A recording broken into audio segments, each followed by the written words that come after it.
O Roberto Campos Neto foi chamado a essa comissão por conta das críticas diretas que são feitas pelo presidente Lula por integrantes do governo. Enquanto ele estava participando e depois também dessas horas em que ele passou ali conversando com os senadores, teve mais repercussão de aliados do presidente Lula, inclusive da presidente do PT. E eu vou pedir que a nossa câmera vá abrindo aqui a imagem para eu conseguir chamar aqui no nosso telão e você que está assistindo possa acompanhar. O pessoal que está nos ouvindo pela rádio, eu vou ler para vocês. Olha só, lá vem Campos Neto fazendo política, adora dar entrevistas e fazer palestras, o que não é papel de presidente de Banco Central. Hoje, pelo menos, foi ao Senado para prestar contas, mas continua falando besteiras. O papel dele é controlar a inflação. São quase 2 anos sem atingir a meta, mesmo com juros estratosféricos. Senado precisa tomar providências, foi o que postou em sua rede social Gleisi Hoffmann, presidente do PT. E é com essa reação de Gleisi Hoffmann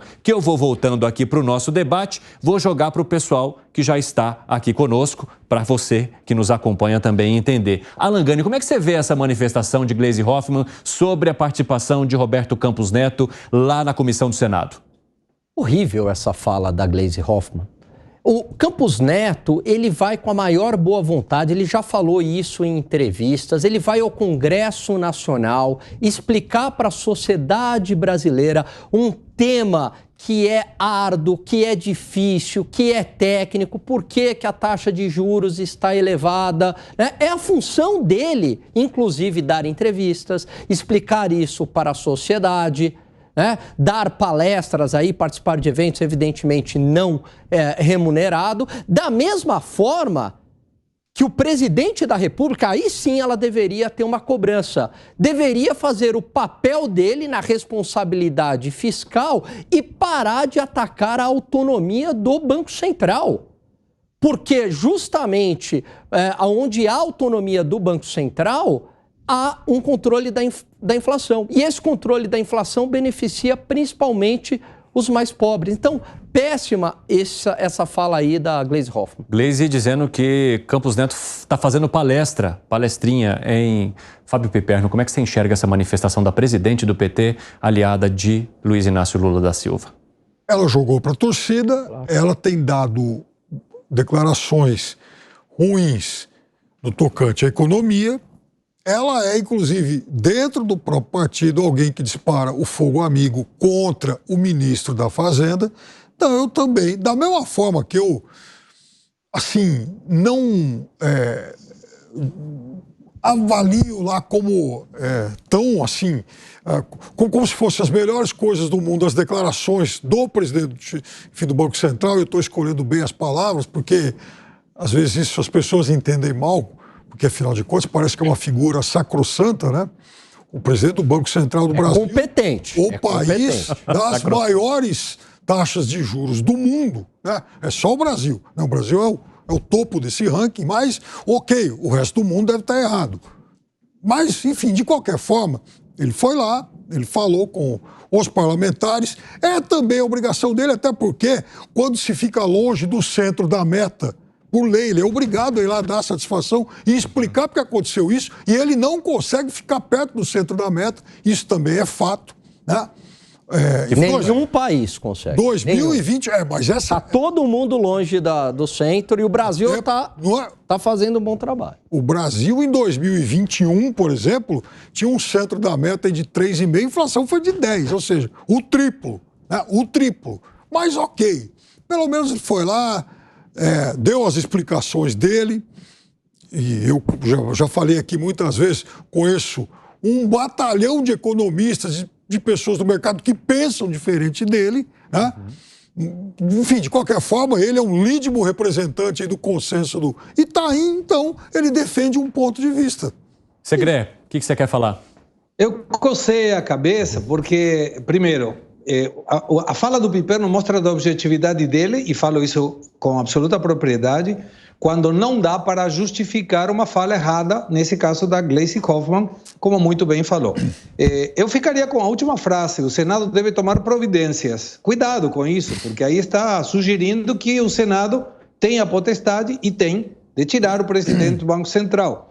Mas para justificar, e é muito recomendável, quem gosta de economia, assistir a fala do presidente do Banco Central perante o Senado, porque ele explicou, eu poderia ter chegado na meta sem problema nenhum, mas a taxa de juros deveria estar muito mais alta. E eu ponderei, a autoridade monetária, que isso não tem um impacto direto nas pessoas de baixa renda. Então, a Gleisi Hoffmann deveria agradecer ao presidente do Banco Central, porque ele não estava tão preocupado com a meta. E vou mais longe. Sobre países da América Latina, o Brasil 7 vezes não conseguiu atingir a meta. É menos que o Peru, menos que o Chile, que também não conseguiram atingir a meta. Isso não é uma justificativa para o presidente do Banco Central. Apenas explica que quando a política monetária é feita somente sobre um número, a meta de inflação, ele, sem ponderar a questão social, estaria destruindo a economia. E esse não é o caso desse presidente Campos Neto. Gani.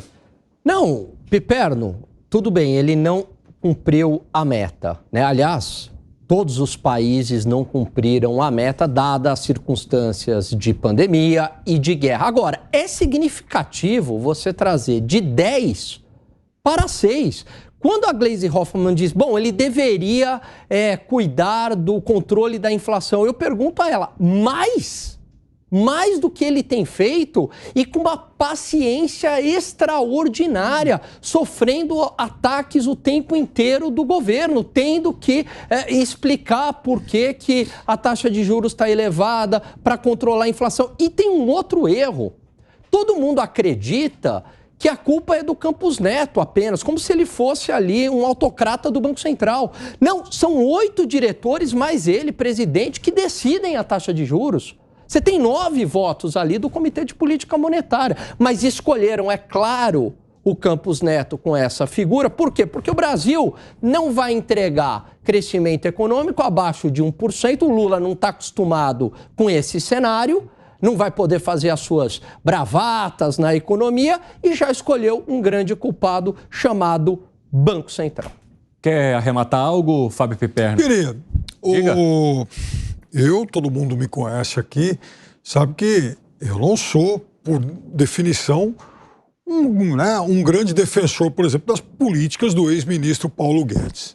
Mas quando alguém diz, quando o próprio presidente do Banco Central diz que puxa, a inflação caiu graças ao BC, graças ao esforço do Banco Central e tal, isso não é verdade. E também não é verdade que caiu por conta dessa taxa de juros estratosférica. E eu vou dar só um rápido exemplo, e por que eu citei o dólar há pouco tempo atrás como um dos fatores que podem ou não interferir. Por conta da pandemia, por conta da guerra na Ucrânia, melhor dizendo, os preços, as cotações do petróleo foram lá em cima, dispararam, mais de $100 o barril. E o Brasil adota a política lá da PPI, a política de paridade internacional. Então isso também, o câmbio também impacta nisso. Quanto mais alto o dólar, mais caro fica. Então, e mais inflação isso gera. Agora, tudo isso para dizer o seguinte, a inflação de fato, ela sofre um duro golpe no Brasil de 2022 por conta de uma medida adotada não pelo Banco Central, não por essa taxa estratosférica, mas sim pelo ministro Paulo Guedes. Naquele momento, a iniciativa de desoneração dos combustíveis. Eu jamais defendi isso, até porque a conta vai ser paga agora, a conta está sendo paga agora. Mas é também fato que, naquele momento, isso fez com que os preços caíssem. Ora, preço de combustíveis, preço do diesel caindo, é óbvio que isso vai impactar também na taxa de inflação que tende a descer. Sim, porque boa parte dos produtos que consumimos é transportada por meio das nossas rodovias. Gustavo Segré, concorda com o Piperno?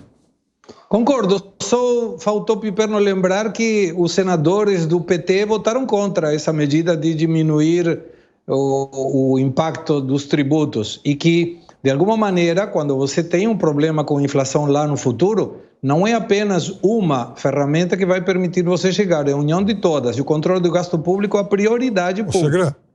Mas o governo PT não está pensando nisso.